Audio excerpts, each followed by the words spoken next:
ప్రియమైన సహోదరి సహోదరులారా, ప్రభు పేరట మీ అందరికీ వందనాలు చెల్లించుకుంటున్నాను.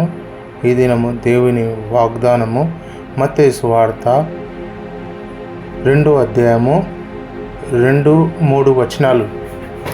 యూదుల రాజుగా పుట్టినవాడు ఎక్కడ ఉన్నాడు? తూర్పు దిక్కున మేము ఆయన నక్షత్రమును చూచి ఆయనను పూజింప వచ్చితిమని చెప్పిరి. 3వ వచనంలో, హేరోదు రాజు ఈ సంగతి విన్నప్పుడు అతనును అతనితో కూడా యెరూషలేము వారందరూ కలవరపడిరి అని రాయబడింది. అంటే ఈ తూర్పు దేశము నుండి జ్ఞానులు ఆ పట్టణానికి ఎక్కడ వచ్చిరంట? యెరూషలేం పట్టణానికి వచ్చిరంట. వచ్చి ఏడికి వచ్చిర్రు? హేరోదు రాజు దగ్గరికి వచ్చిర్రు. వచ్చి ఇక్కడ యూదుల రాజు పుట్టాడంట కదా, ఎక్కడా అని అడుగుతున్నారు. ఎవరిని అడుగుతున్నారు? ఈ రాజుని అడుగుతున్నారు. అడిగితే ఈయన సంతోషపడాల. కానీ ఈయన ఏం చేసిండంట, ఆ సంగతి విన్నప్పుడు అతడును అతనితో కూడా ఉన్న యెరూషలేము వారందరూ కలవరపడ్డారంట. ఎందుకు కలవరం వచ్చింది? ఒక్కసారి ఆలోచించండి. ఆ కలవరము రావడం అవసరం ఏమున్నది? అందుకోసం యోహాను సువార్త 14వ అధ్యాయంలో యేసుప్రభు మొదలే చెప్పిండు. ఏమని చెప్పిండంట? మీ హృదయములు కలవరపడకుడి అని ఈ లోకంలో ఉన్న వారికి అందరికీ ఆ మాట సెలవిచ్చినాడు. అంటే మన హృదయాలు మనము ఎందుకు కలవరపడుతూ ఉంటాము? ఎన్నోసార్లు కలవరపడుతుంటాము, భయపడుతుంటాము, ఆందోళన పడుతుంటాము. ఏమైపోతుందో, ఎట్లా అయిపోతుందో అని భయపడుతుంటాము. కానీ ఈ రాజు కూడా కలవరపడ్డారంట. అక్కడ ఉన్నవారు కూడా, యెరూషలేములో ఉన్న వారందరూ కలవరపడ్డారంట. ఎందుకు కలవరపడ్డారంటే, వీళ్ళు ఎందుకు వచ్చిరంట? పూజించుటకు వచ్చిరంట. దేనికి వచ్చిరంట? పూజించుటకు వారు వచ్చిరంట.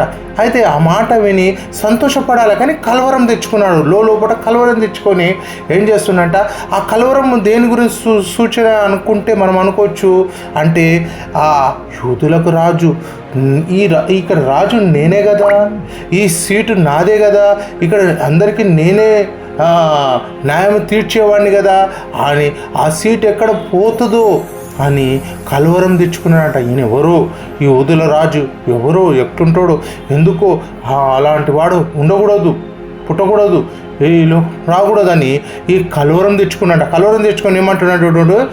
మీరు వెళ్ళి ఆ శిశువును విషయమై జాగ్రత్తగా విచారించి తెలుసుకొనగానే నేనును వచ్చి ఆయనను పూజించినట్టు నాకు వర్తమానం తేమని చెప్పి వారికి బెత్లెహేమునకు పంపించాను.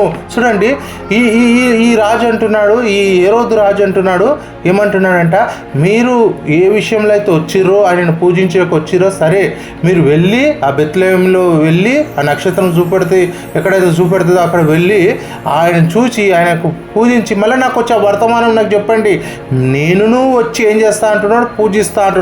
ఇక్కడ వాళ్ళు పూజిస్తానికి వచ్చిర్రు, ఇక్కడ ఈ రాజు కూడా ఏమంటున్నాడు? నేను కూడా పూజిస్తా అంటున్నాడు. ఏమంటున్నా? ఆయన నేను పూజించినట్టు నాకు వర్తమానం తేడి. ఎందుకు పూజిస్తా అంటున్నాడు? మరి నిజమైన పూజిస్తున్నాడా? నిజంగా ఆరాధిస్తా అంటున్నాడా? నిజంగా ఆయనను గణపరుస్తా అంటున్నాడా? నిజంగా ఆయనను స్తుతిస్తా అంటున్నాడా? నిజంగా ఆయన సన్నిధిలో సాగిలపడతా అంటున్నాడా ఈ రాజు? కానీ ఆయన లోపట ఏం తెచ్చుకున్నాడంట? కలవరం తెచ్చుకున్నాడు. భయము తెచ్చుకున్నాడు. అమ్మో, ఈయన ఎవరో అలాంటి వాడు అని భయపడిపోయి ఆయన నేను పూజిస్తా, నాకు వచ్చి వర్తమానం చెప్పాను. కానీ పూజించడానికి కాదు, ఆ యేసుక్రీస్తు ప్రభు వారిని, ఆ శిశువుని చంపడానికి, ఆయన అక్కడి నుంచి ఆయనను తొలగించడానికి, అంటే ఆయన తీసివేయడానికే ఆయన కలవరం తెచ్చుకొని నేను వచ్చి పూజిస్తా అంటున్నాడు. ఎంత లోపట ఒకటి బయట ఒకటి కదా. బయట ఏం చెప్తున్నాడు? పూజించడానికి అంటాడు, కానీ లోపట ఏమనుకుంటాడు మనసులో? ఆయనను తీసేయాలా, అలాంటి వాడు ఉండకూడదు అని తెచ్చుకున్నాడంట. ఎంత భయంకరమైన మాట చూడండి. అక్కడ చూడండి, కింద రాసి చూడు. మళ్ళీ వీళ్ళు ఏం చేశారంట? ఆయన మాట వినేంట వారు ఆ నక్షత్రమును చూచి అత్యానంత భద్రులై ఇంటిలోనికి వచ్చి తల్లి అయిన మరియను ఆ శిశువును చూచి సాగిలపడి ఆయనను పూజించి తన పెట్టెలను విప్పి బంగారము సామ్రాణి బోలమును కానుకలుగా ఆయనకు సమర్పించిరి. చూడండి, ఆయన కానుకలుగా సమర్పించిరంట. ఆ నక్షత్రం చూపెట్టిందంట, ఆ ఇంటిలోనికి వచ్చిరంట. తల్లి అయిన మరియను ఆ శిశువును చూసి ఏం చేసిరంట? సాగిలపడ్డారు, ఆరాధించినారు, పూజించినారు, సంతోషించినారు, ఆయనను ఘనపరిచినారు. చూడండి ఎంత విచిత్రంగా తమ పెట్టెలను విప్పి ఏం చేసిండ? బంగారమును సాంబ్రాణి బోలమును కానుకలుగా తెచ్చారు ఆ ప్రభువుకి, ఆ సృష్టికర్తన దేవునికి. ఆ శిశువు అయిన యేసు ప్రభు వారు బాలుడిగా ఉన్నప్పుడు ఆయన సన్నిధికి ఏం తెచ్చిరంట? బంగారము, ఇంకేం తెచ్చారు? సామ్రాణి పూలము తెచ్చి కానుకలుగా సమర్పించిరంట, ఆయన సన్నిధిలో సమర్పించారు. అలాంటి వారు ఉన్నారు. కానీ ఈ రాజు ఏం చేస్తున్నాడు? నేను కూడా వచ్చి పూజిస్తా అంటున్నాను. పూజించడానికి కాదు, ఆయన తీసివేయడానికి, ఆయన తొలగించడానికి, లేకపోతే ఆయన ఎక్కడైతే ఏ ప్రాంతంలో అయితే పుట్టాడో ఆ స్థలం నుంచి అతన్ని తొలగించడానికి ఈయన లోపట కలవరంతో ఆ మాట మాట్లాడాడు. చూడండి, ఈ రాజులు ఏ మనసులై ఆయన లేకుండా వాళ్ళొచ్చి దేవుని చూచి పూజించి సాగిలపడి సమర్పించి వెళ్ళినట్టు రాయబడింది. మనం ఎలా ఉన్నాం? ప్రభుకి ఎలాంటి కానుకలను, ఎలాంటి అర్పణలు, ఎలాంటి ఆరాధనను, ఎలాంటి ఆయన సన్నిధిలో మనం ఎలా ఆరాధిస్తున్నామో, ఎలా ఘనపరుస్తున్నాము, ఆయనను ఎలా పూజిస్తాం? ఎందుకు?